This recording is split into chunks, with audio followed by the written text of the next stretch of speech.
Oh, yes, guys, you are not ready for this. So, you remember Cenk, right? Cenk Uygur?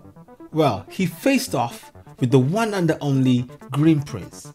And let's say he bit off more than he could swallow. It's hard to breathe, but that's alright.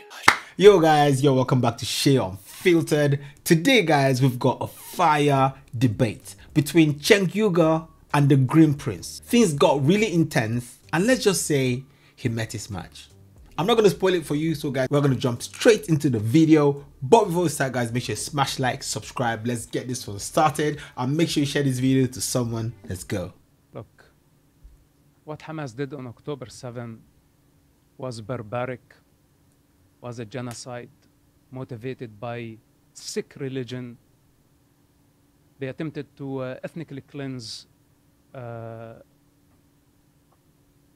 race, a human race. And this is a capital crime that cannot be forgiven. The situation to legitimize such a movement, give them legitimacy, and after that, in fact, to sit down on the negotiating table, then reward them with a state and political gain and financial gain. This is exactly what they wanted. Hamas, on October 7 in the morning, they killed Jewish children for revenge. In the afternoon, they killed Arab children, their own children. And by the way, this is a Palestinian practice to sacrifice their own children for political and financial gain. This is the essence of their game. And I am a living example. If you look at me, when my father had to choose between his Hamas Palestinian ideology and his own son, he chose the non-existential. He chose Allah over his son. And this is a living example to show you how these people function. They are willing to sacrifice not only 40,000 Gazans, they are willing to sacrifice an entire region religiously for something that does not exist. So with that said, Israel has no choice. It's not only about the children and the civilians of Gaza. It's about also the future of an entire generation in the Middle East. And I don't think there is a way around eradicating Hamas and removing them from power. We may suffer right now, and the Gazans may suffer, but the future will be bright without, at least brighter without Hamas. Yeah, I mean, he did this ode to children, and I agree, 34 kids were killed on October 7th. That's heartbreaking. 15,000 Palestinian children have been killed. They killed every child they found on October 7. If they found 10,000 children, they would have killed 10,000 children. Okay. It is not about head count. Okay, so I'm not excusing a single child that Hamas killed, but it seems like you're saying, 15,000 Palestinian kids. So what? Israel had to do it. We have to eradicate Hamas. Don't put words in my mouth. Don't put words in my mouth. And don't think that you hold the higher moral ground. I do. Those are my children. Those are my brothers and my sisters. And you are not. Don't pose as the one you care more. You don't care more than I do for the Palestinian children or for the Arab children. All right. The reason why are they suffering? This is the most important thing. Mosab, and you Cenk, don't mind that Israel just murdered one moment, 15,000 Cenk, I'm going to pull moderator prerogative moment. Let's just take a breath and take it down 10 degrees. Things got really intense there. Really intense. Look at Cenk telling someone that has lived the life, telling someone that has been there, telling someone that has, blood ties to the whole situation. Someone that has a stake in the situation, trying to educate him. Virtue signaling. I understand you're both riled because you both care about this. Okay. So there is no need to take the higher moral ground. You know, here I speak on behalf of the Arab and the Jewish children. You've made your point. You've made your point effectively and passionately. I'm not being selective, and I don't need him to put words in my mouth. 15,000 children at a minimum are dead, and you're saying keep going. Why? Why are they dead? You're saying keep going. Why are they dead? That was a very important question. Why? And that is something people don't ask. People don't like asking why. Why are they dead? So more children, thousands Why more children. the children of Gaza are dead? Answer the question. So it's not because of the Israeli bombs, right? Israel made, I mean, the Hamas made the Israelis kill the Palestinian children. It's always the Palestinians' fault. Always, right? You said the Palestinians don't even exist. And you say that you were looking out for them. You were an Israeli spy, right?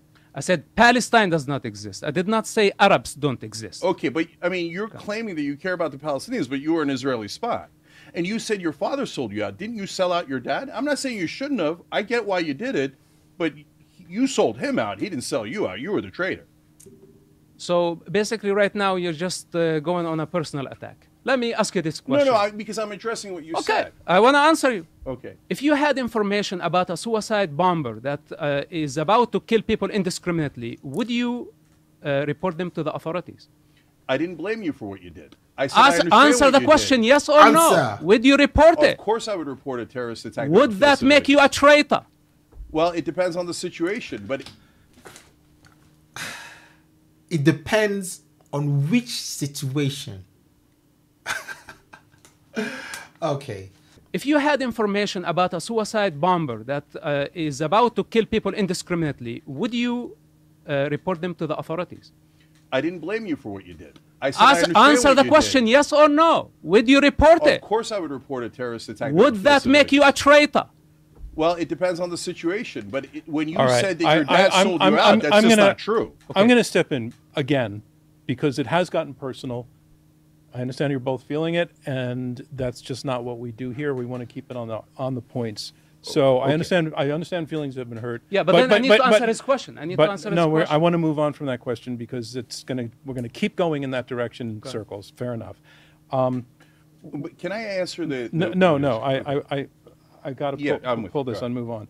Okay, very briefly, I want to go to a question that just comes out of the news, and it's the fact that Hamas has a new leader. Yahya Sinwar has taken over. He was the architect of the October 7th attacks, or certainly is given credit for that after the assassination of Haniya. I just want to get your take on whether that changes in any way the dynamic for the possibility of any kind of negotiated settlement between Israel and Hamas, which you say have been saying is theoretically possible, you're saying is impossible, but does that change the calculation whatsoever? See, this is why I don't think, well, it's not that I don't think that Israel wants peace, and we should distinguish between the people of Israel and the government of Israel.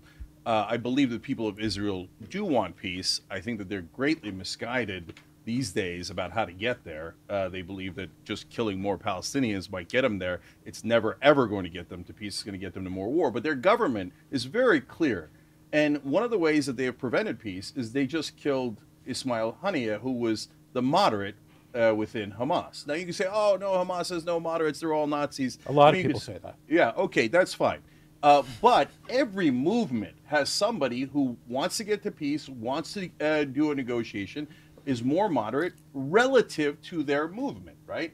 And Haniyeh was that guy. And Israel knew that. So they killed the moderate, leaving more extremists like Yahya Sinwar.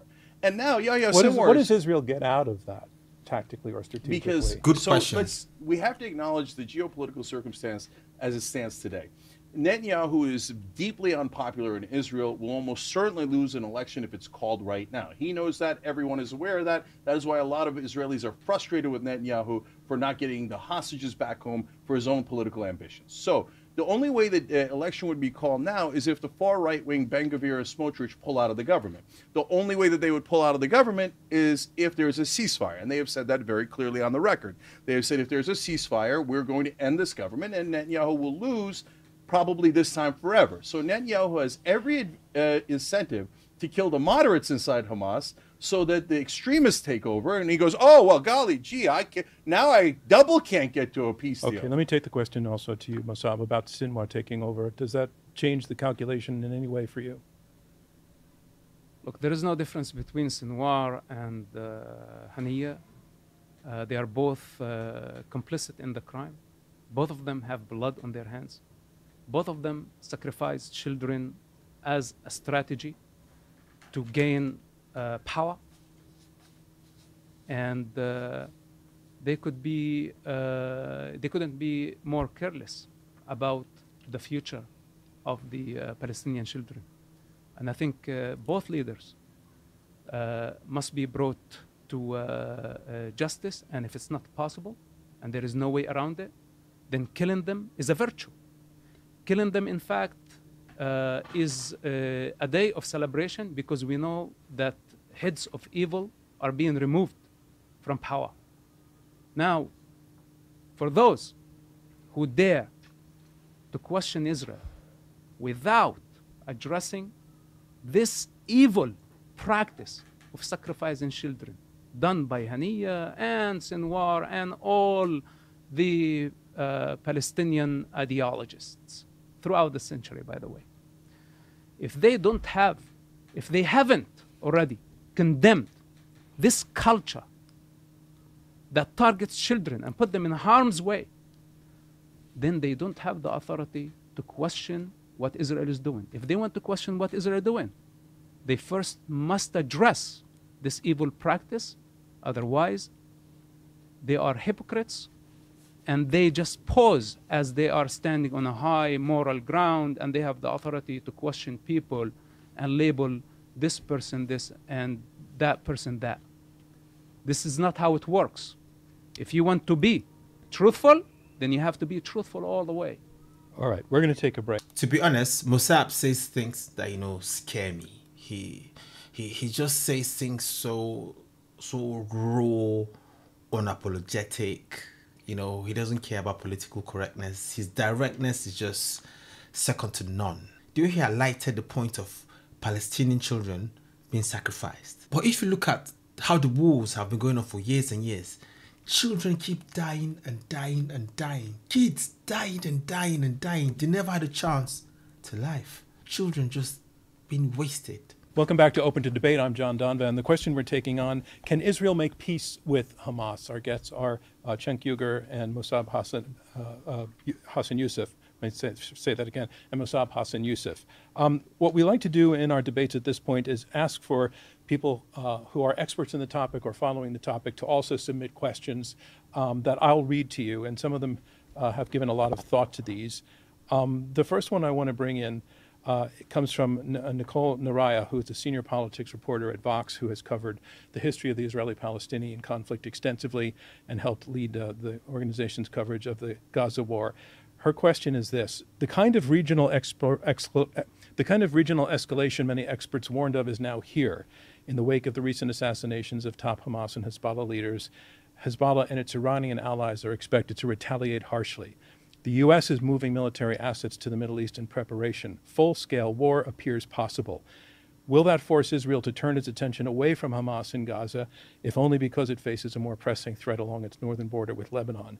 To what extent might that force Netanyahu's hand in accepting a Gaza ceasefire deal and shift Israeli public opinion on continuing the war in Gaza? Would you like to take that first? Sure. Nothing's going to force Netanyahu to take a ceasefire deal, because if he does, Ben-Gvir and Smotrich leave the government. He loses power. He doesn't care about the Israeli people. He obviously doesn't care about the hostages. My God, he has no concern at all for the Palestinians or the giant war he's trying to start in the Middle East. He has no concern for the Americans who have to pay for it in both blood and treasure for the wars he's starting. All he cares about is me, me, me. And that's why 72% of Israelis say that he should leave, and he's deeply unpopular.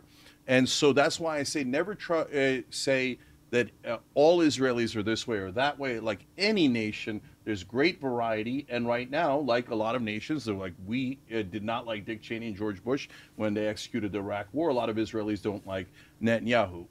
Is he agitating for more war? Of course. He bombed Tehran, Beirut, and Damascus. How much more of a warmonger can you be?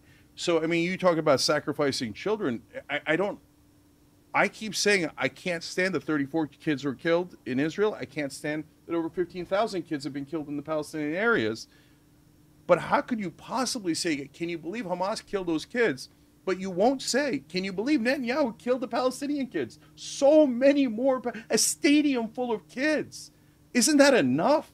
Is anything ever enough? No.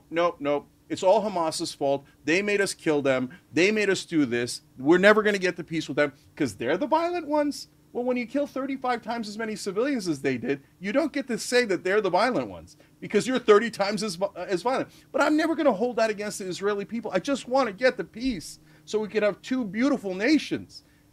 We've got to get there, and the way to get there is not more war, it's more peace. Do you want me to repeat the question, or do you want to respond to Cenk's response? Well, I think you're just a hypocrite. Okay, now you're getting personal. And I think, yes, I am Well, personal. let's not call each other hypocrites thing or is- other names, okay? You have children. Mm-hmm. If you had to choose between your 2 children and other people's children, what do you choose? If you had no choice, But their you do have a children- choice. You their- you have no choice but to murder 15,000 their kids. children All right, or all your right. children, I'm what st- would you I'm choose? I'm stepping in again because we're Can getting you to- answer we're this getting question? To, we're getting to very rhetorically obvious questions that are not helping people understand the issue that's because he debate cannot here. because he cannot answer this question, because if it All comes right, to all him right. and already his answered family, then it's a different So business. you would kill. Okay. That got really, really intense. Okay, really intense.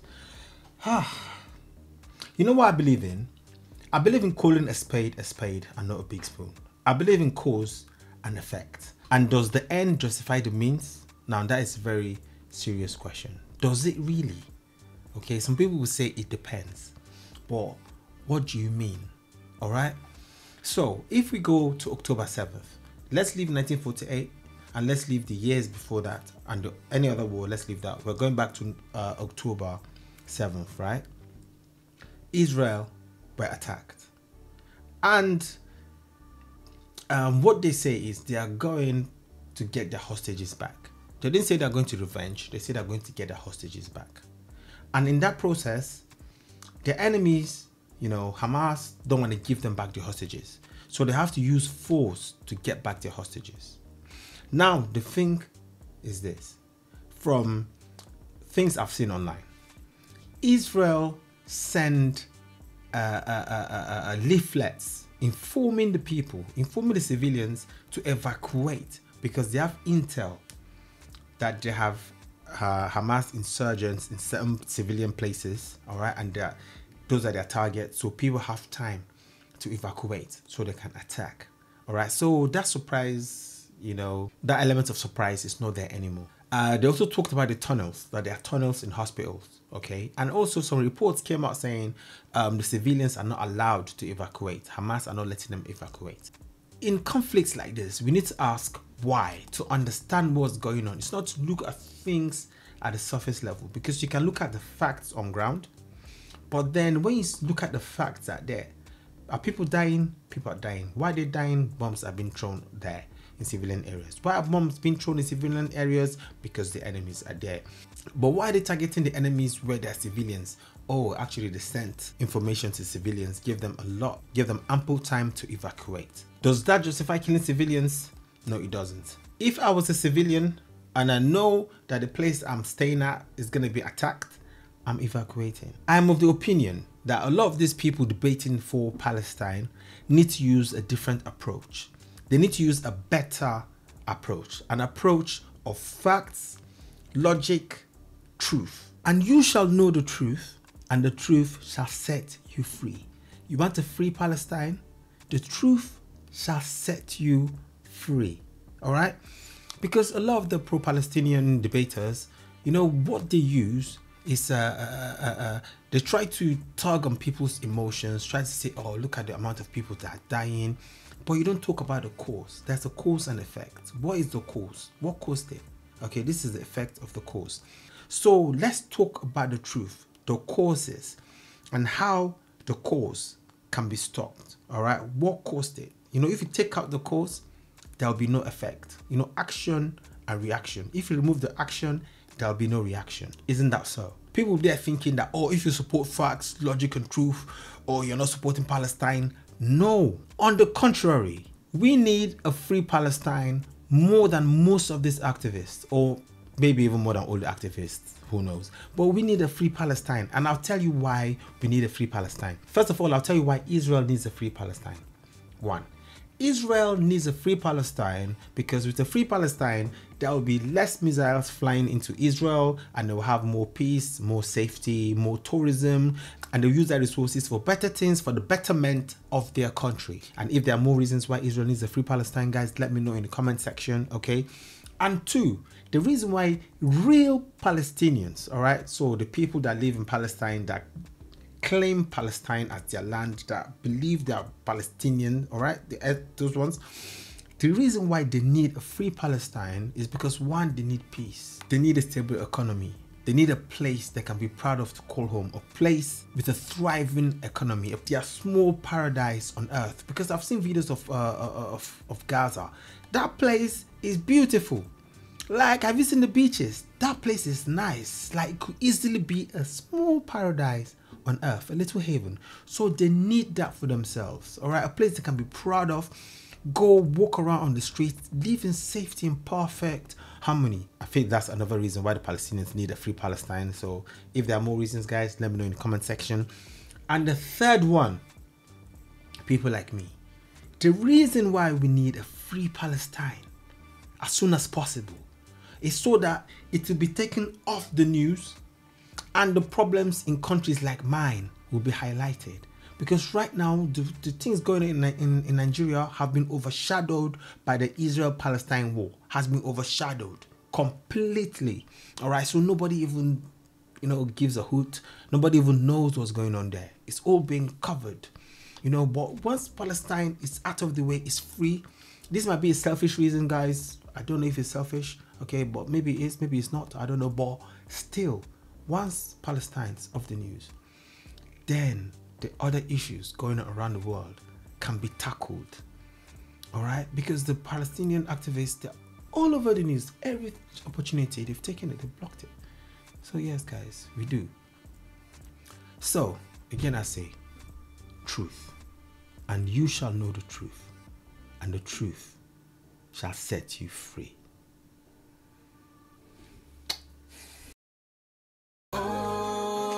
Love you more than words can say. You are me.